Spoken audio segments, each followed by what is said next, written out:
Good afternoon tenth class. आज से हम लोग एक नया चैप्टर स्टार्ट करेंगे और वो इकोनॉमिक्स का दूसरा चैप्टर रहेगा, sectors of the Indian economy, यानी कि भारतीय अर्थव्यवस्था के क्षेत्रक। वेरी इंपॉर्टेंट, ये जानना आप लोग के लिए बहुत ज़रूरी है कि ये बहुत इंपॉर्टेंट चैप्टर है।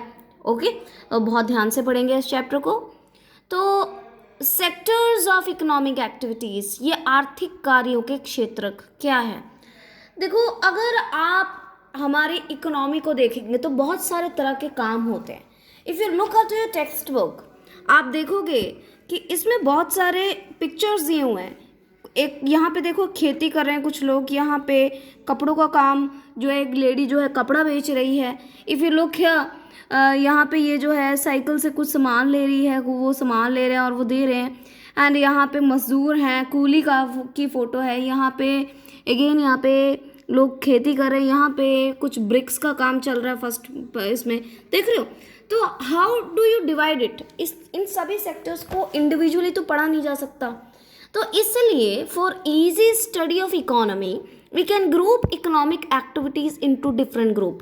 हमने ये जो सारी इकोनॉमिक एक्टिविटीज़ है, आर्थिक क्रियाएं हैं, इनको हमने अलग अलग ग्रुप्स में डिवाइड कर दिया है और इन ग्रुप्स को सेक्टर्स कहते हैं। क्या कहते हैं? सेक्टर्स या क्षेत्रक। ठीक है। अब क्षेत्रक या सेक्टर्स को बेसिकली ब्रॉडली हम 3 पार्ट्स में डिवाइड कर सकते हैं। एक है प्राइमरी सेक्टर, प्राथमिक क्षेत्रक।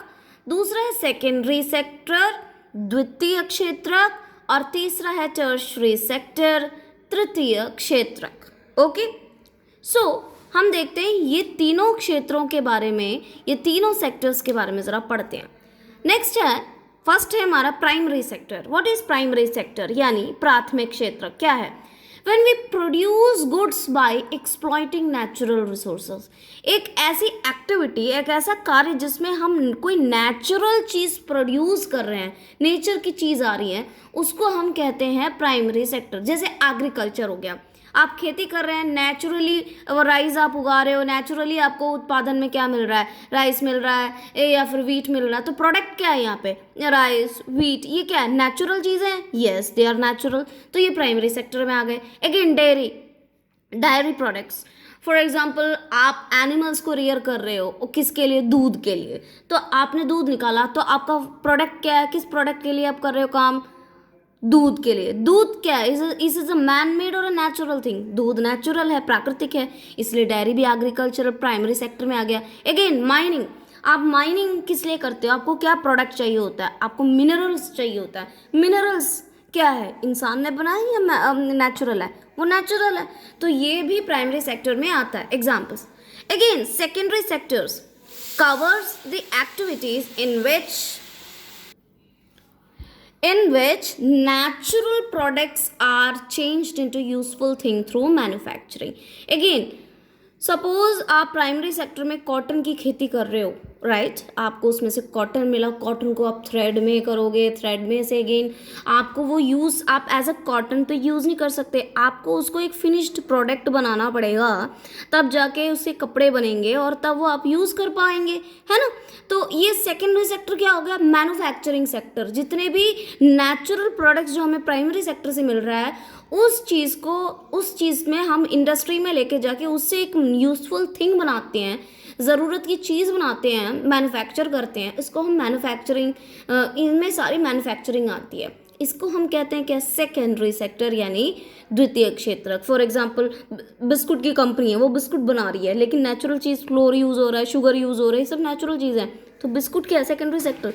तो जितने भी मैन्युफैक्चरिंग इंडस्ट्रीज़ हैं आपके सेकेंडरी सेक्टर में आता है। अगेन ज़रूरी नहीं है ये मैन्युफैक्चरिंग सेक्टर्स जो है ये सिर्फ नेचुरल प्रोडक्ट्स यूज़ करें।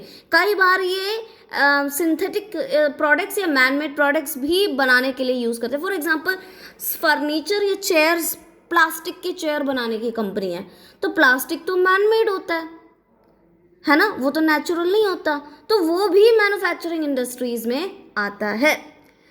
It is a next step after primary. Primary से के बाद नेक्स्ट सेक्टर ही, नेक्स्ट चीज़ जो है सेकेंडरी में आता है, ऑल्सो कॉल्ड इंडस्ट्रियल सेक्टर। इसको हम इंडस्ट्रियल सेक्टर भी कहते हैं। For example cloth industry, sugar making industry, brick making industry, ये सब इन सेकेंडरी सेक्टर में आते हैं। Next is tertiary sector, activities that help in the development of primary and secondary sector. तृतीय क्षेत्र क्या टर्शरी सेक्टर क्या है? ये वो एक्टिविटीज़ इसमें इंक्लूड होते हैं जो कि प्राइमरी और सेकेंडरी सेक्टर को जोड़ती है एक तरह से, और या तो फिर प्राइमरी और सेकेंडरी सेक्टर के डेवलपमेंट में काम आती है। फॉर एग्जांपल, मान लो कि प्राइमरी सेक्टर से हमें फ्लोर मिला, वीट से फ्लोर बना दिया, फ्लोर बना हमें है, आटा गेहूँ जो है अपने सेकेंडरी सेक्टर में मान लो बिस्कुट की फैक्ट्री में गया, उन्होंने बिस्कुट बनाए, क्या काम यही ख़त्म हुआ? नहीं। अब नेक्स्ट का काम क्या है कि उन बिस्कुट्स को हम लोगों को हर एक जगह तक पहुंचानी है, हर एक शॉप तक पहुंचानी है ताकि लोग उसे खरीद सके। तो इसमें यहाँ पे रोल प्ले करते हैं टर्शरी सेक्टर वाले। फॉर एग्जाम्पल ट्रांसपोर्ट करते हैं, मैंने अभी एग्जाम्पल बताया बिस्कुट का, ट्रांसपोर्ट कंपनी हमारे टर्शरी सेक्टर में। बैंकिंग, मान लो आपको कोई इंडस्ट्री खोलनी है, आपको पैसे की ज़रूरत है, आप लोन लेते हैं बैंक से, तो बैंकिंग भी। कम्युनिकेशन सेक्टर, कम्युनिकेट करने का जितना भी टेलीफोन, पोस्टल सर्विसेज, ये सारे कम्युनिकेशन सेक्टर भी टर्शरी सेक्टर में आता है। ट्रेड, ये सारे टर्शरी सेक्टर में आता है। इसको सर्विस सेक्टर भी कहते हैं, क्यों? क्योंकि ये हमें सर्विस प्रोवाइड करती है, ये हमें कोई प्रोडक्ट बना के नहीं देती, या फिर इसमें हमें कोई नेचुरल चीज़ प्रोड्यूस नहीं कर रहे हैं। ये इसमें क्या होता है, इसमें आप सर्विस प्रोवाइड कर रहे हो कि एक चीज़ को दूसरी जगह तक पहुंचा रहे हो, या फिर इसमें जैसे टीचिंग है, टीचिंग एक सर्विस सेक्टर है, we are providing you the service दे रहे हैं आपको, पढ़ा रहे हैं, पढ़ाई करवा रहे हैं, तो ये सब सर्विस सेक्टर में आता है। ओके, नेक्स्ट हमारा टॉपिक है कंपेयरिंग 3 सेक्टर्स, 3 क्षेत्रों की तुलना।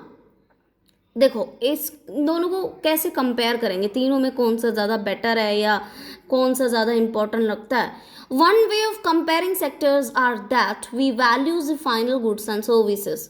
हमें जो है किसी भी चीज़ की वैल्यू फाइंड करने के लिए सबसे बढ़िया है कि उस चीज़ का जो फाइनल प्रोडक्ट है, फाइनल गुड है, उसकी वैल्यू कितनी है।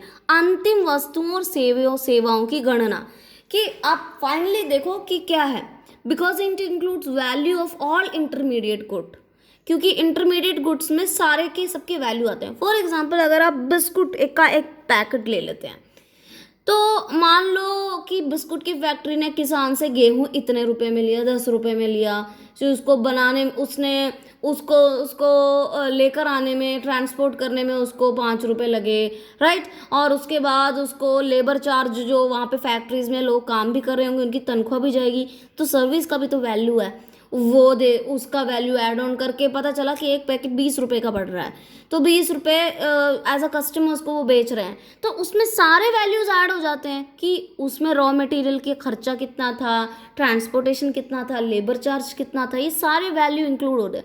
तो जो फाइनल गुड की कीमत है वो देखना है, क्योंकि उसमें बाकी सारी चीज़ें इंक्लूड हो जाती हैं। The value of final goods and services produced in each sector during a particular year provides total production of the sector of that year. तो जो फाइनल गुड्स एंड सर्विसेज का जो वैल्यू है, जितने भी फाइनल गुड्स और services बने हैं, उस सारी चीज़ों का जो हर एक सेक्टर का जो पूरे साल में कितना टोटल प्रोडक्शन का वैल्यू है, वो उस सेक्टर का क्या होता है, वो उस सेक्टर का टोटल वैल्यू होता है। और जब हम इन तीनों सेक्टर्स यानी कि प्राइमरी, सेकेंडरी, टर्शरी, इन तीनों सेक्टर्स का टोटल वैल्यू को ऐड करते हैं तो हमारा बनता है ग्रोस डोमेस्टिक प्रोडक्ट, यानी कि जीडीपी, यानी सकल घरेलू उत्पाद। ओके, तो आज के लिए इतना ही।